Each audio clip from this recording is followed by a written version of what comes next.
Sharing this moment together is what I hoped for. Sang una ko ikaw nga nakita, naglaom ako nga nagtalang ako, kag nakasulod sa isa ka matahom nga dalagkuhan. Ikaw ang babae nga madugay ko nga ginapangita kag ginahulan. Nagpangako ka nga kamatayo lang ang makapabulag sa imo kag sa ako. Apang karon, ina lang ang masiling mo. Sorry. Nga. I am so sorry. Okay, just go. Apang hindi na magbalikin. Hindi mo ako makita nga nagahibik. Bangod ang akong mga luha. Ari lang sa sulod sang akong dugang. Apang ko magabot ang tiun nga pahibiun kanila. Magbalik ka sa ako. Ari lang ako diri. Kag nagahulat gihapon sa imo. Argay! Gintampa mo ako?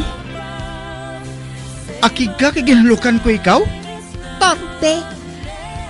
Sorry pero I love you. Promise. Kadamo sang tsansa ang ginhatag ko sa imo para halukan mo ako. Tapos, isa lang masarangan mo? Torpe. Mga tinaga nga masakit, masubo, masadya, nga halin sa mga lamharon nga kasing-kasing nga nagahigugma. Initanan makita naton sa mga pinanidlang sang isa ka diary. Kagini, hatagan naton sang kabuhi diri sa aton palatuntunan, Dear Diary. Dulot sa inyo sang Bumbo Radio. Basta Radio Bumbo. It's a special day, my love.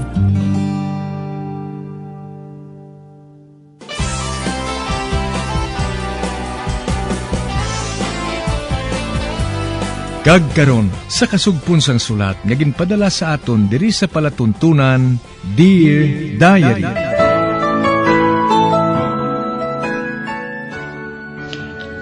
Dear Diary, bahin sa nagligad, matapos nga bisitahan ni Amanda ang propiedad, nga gusto niya nga butangan sa iya proyekto, gintawgan niya si Dan. Agud liwat nga mandoan, nga bayaran na siya sang dako nga kantidad. Agud hindi na siya mangin problema sa pamilya. Apang nagpamatok si Dan nga buhaton ina, kay makapagubain na sa ila negosyo, kag malubong sila sa utang. Sa pagpadayon ko pagid.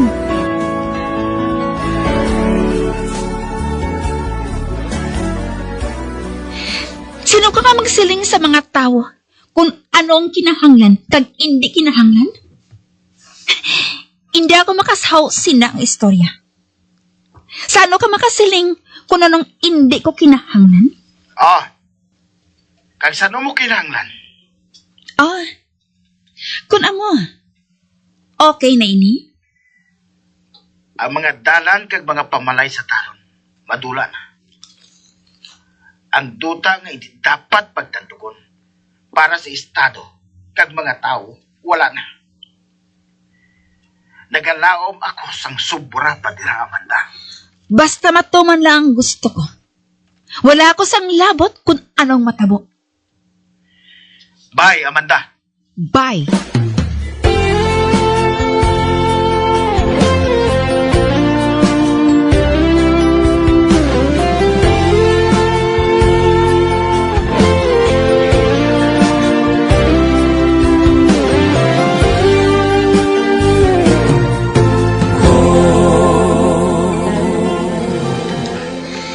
Nagpamati ka sa ginhambalan namo ni Dan? Aba, wala. Pero nagapati ka ba lang nga mapasugot ako nga ikaw lang ang mahambal ni Dan? Wala ako sang luyag nga hatagan sang problema si Dan. Labi pa karon nga may problema sila ni Sally. Hindi ka maluyag nga maghatag sang problema kay Dan. Apang sa ginhimo mo nga ini, sobra pang natabo. Kung ipamilit mo ang gusto mo, mamierde ang inyong negosyo. Kag ma-stranded ka sa plano ngayon na. Kag ining si Sander, nagapati siya nga sa iya ka nagasalig. Kag wala sa imong utod. Wala ka sa naibalaan dira. Amo gani nga nagapangusisa ako. Kun amo, ini ka magbaton sang gusto kong ipabuhat sa imo. Ano ba lang gusto mo nga buhaton ko? Nagsiring ka nga ginahigugma mo ako. Amanda, ginahigugma ko ikaw. Kagamoy na, kung nga ang nagapamatok ako sa plano mo ngayon na. Wala ako sang ginahandong iban, kundi kuhaon ang party ko. Bisan pa nga maguba sila, kung buhaton mo ina. Bahala sila sa kaugalingon nila. Apang wala ka sang rason nga buhaton ina. Bangod kumplito man ang sweldo mo. Kag bangod babae lang ako, hasta subong. Wala madugangan ang sweldo ko. Nga hindi ka magtrabaho dito, agad nga madugangan ang sweldo mo. Hindi ako. Wala na ako sang labot dito. Luyag ko na lang magpalayo sa ila. Gusto ko lang na magguba sila tanan. Okay na. Bato na nga bala na ikaw maging abogado ko? No. Hindi ako. Nga Bangod hindi ako maluyag. Nga hinulsulan mo ina sa pila ka adlaw. Kay maguba ka dira. Maguba ka dira, Amanda. Hindi ako maguba. Kung may maayo ako nga abogado. Hindi mo mahimo ina. Bisan ano pa nga klase nga abogado ang makuha mo, hindi mo mahimo ina, Amanda. Patiha ako. Kung mo, hindi na magbagong pamatod mo. Amanda, hindi pagpabayi ang kaugalingon mo. Hindi ina pagpasugti nga mausik lang sa wala. Dira ka na. Ay, naghali na siya. Hindi na siya magbalik. Then, kung naghibalo ka lang, ginahigugma ko ikaw. Magbalik ka. Kinahanglan ko ikaw. Magbalik ka, please. Ato na siya. Ano pang pulos? Ano pang pulos? Magbayan ka mo tanan. Maguba ako. Mahimo. Mahimo nga maguba ako. Apang hindi bali. Ululupod kita tanan nga maguba ang kabuhi. Pareho sa ginbuhat ninyo nga inis sa akon.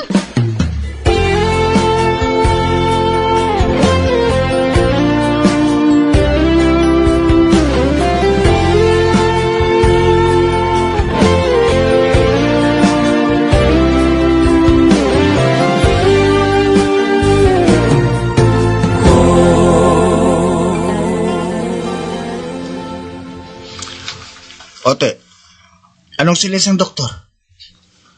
Ang bago nga doktor na ginpakonsultahan naton kay Tina. Nagsiling siya nga mabalik ang batasan sa isa ka bata nga nagaedad sang 5 ka tuig. Kag sa madason nga tuig, mataboy na? Hindi siya makapakot. Nagsiling siya nga matabuin na sang amat-amat nga pamaagi. Apang makabalik kid si Tina sa iyadaan nga batasan. Maayo naman ko na mo sina. Wala ka magsala sa pagpili sang doktor para kay Tina. Pero, nagsiling siya nga mauntat anay ako sa pagtrabaho. Sang pila ka adlaw lang. Agad mamahatagan ko sang hustong atensyon si Tina. Sa sina, hindi na siya magpanginom sa iyamanghod na si Susana. Ostoy na. Kuha mo, wala na kita sang problema, subong? Wala, Dan. Kag nalipay gid ako. Oo, gali. Malakat kami karon ni Tina sa kay Toby. May ihatag siyang regalo kay Tina eh. Sige. Mas maayo din ha. Nga makabisita kita kay Toby.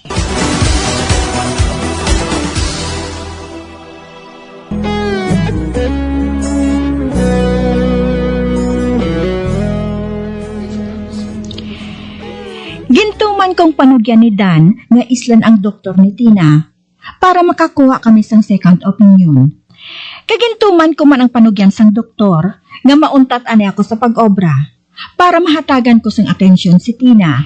Kag nalipay man ako, kay medyo naibanan man ang problema ni Dan sa amon anak. Sa pagpadayon ko pagid.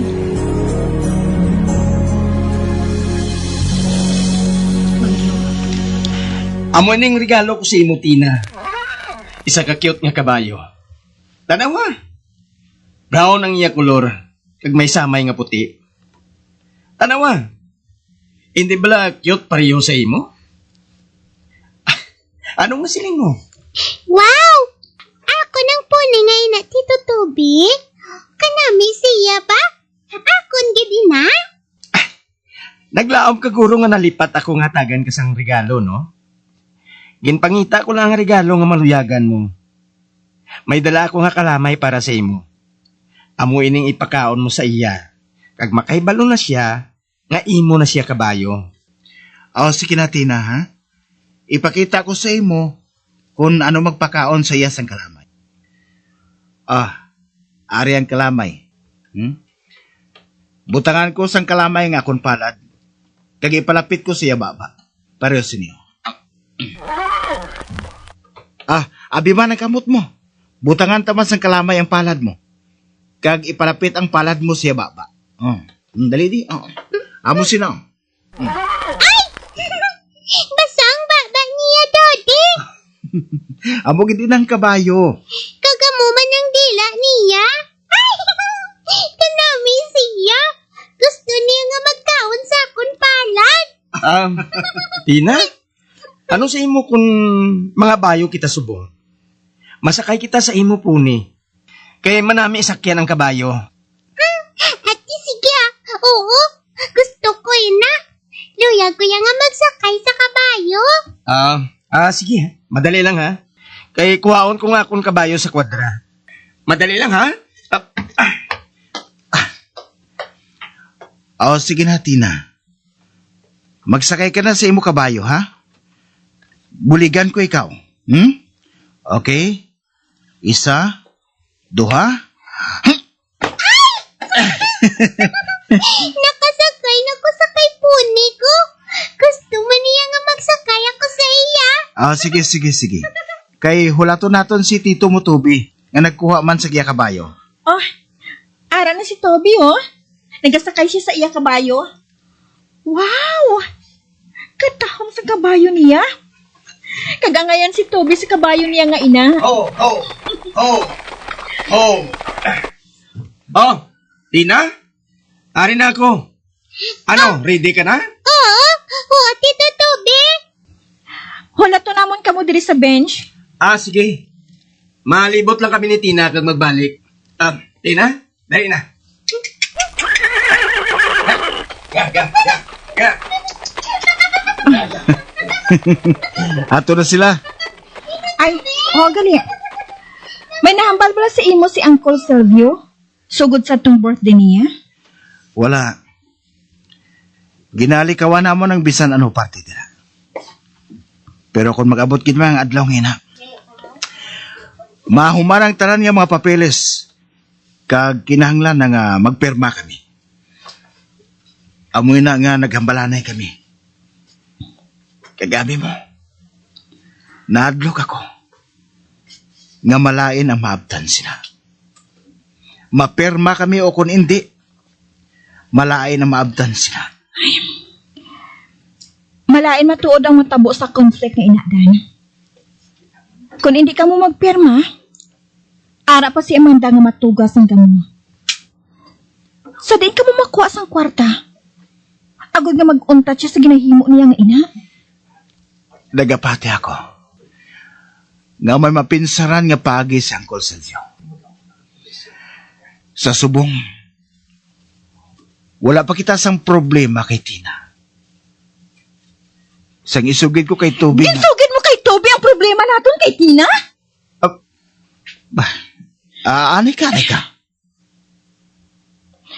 Ginbulgar mong aton sekreto?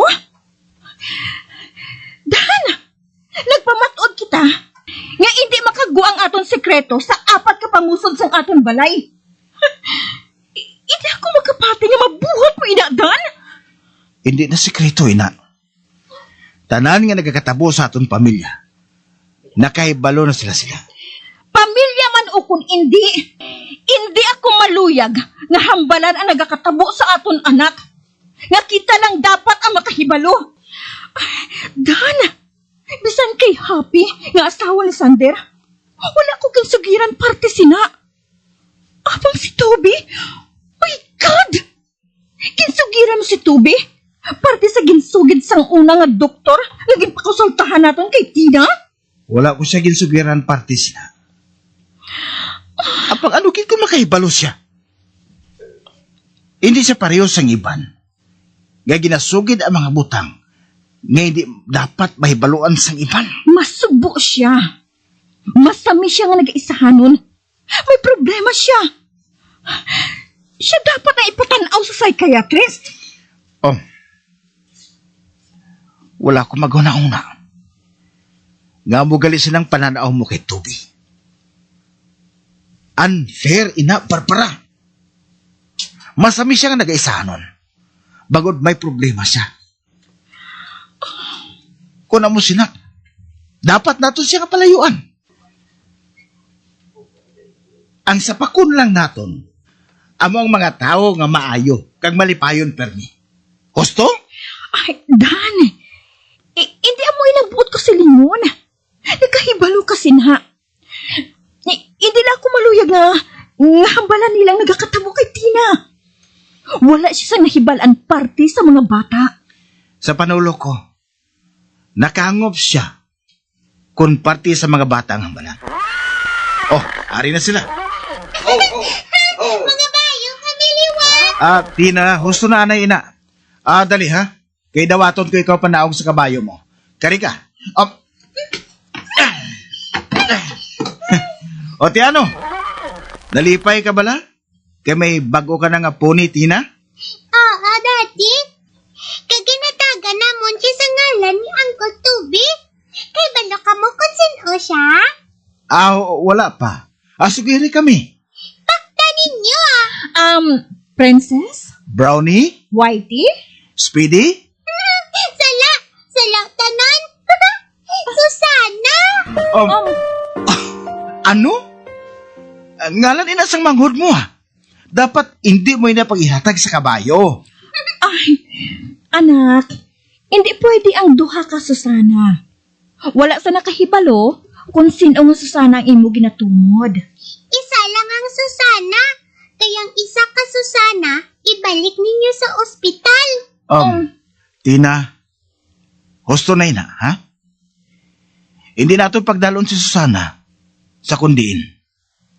Magpaminsar ka sang iban nga ngalan, magluwas ang Susana. Tina, anak, buligan ko ikaw sa pagpangita sa mga matahong nga ngalan para sa imo nga pony. Siling ni Uncle Toby, pwede ko siya kuno nga matawag bisan ano nga ngalan. Kay ako na siya. Kay ako na si Pony. Hindi nga lang sang imo utod ang buot ko si Limon. Hindi ka magibi. Mabaloy kita sa dako nga balay. Makaon kita sang chocolate.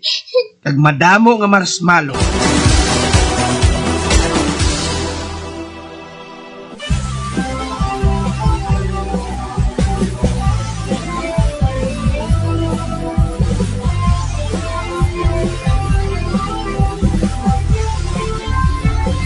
Mga abyan, sunda sa pagmamati, ang kasugpon sang sulat, naging padala diri sa aton palatuntunan, Dear Diary. Padamo gid nga salamat. Basta Radio Bumbum.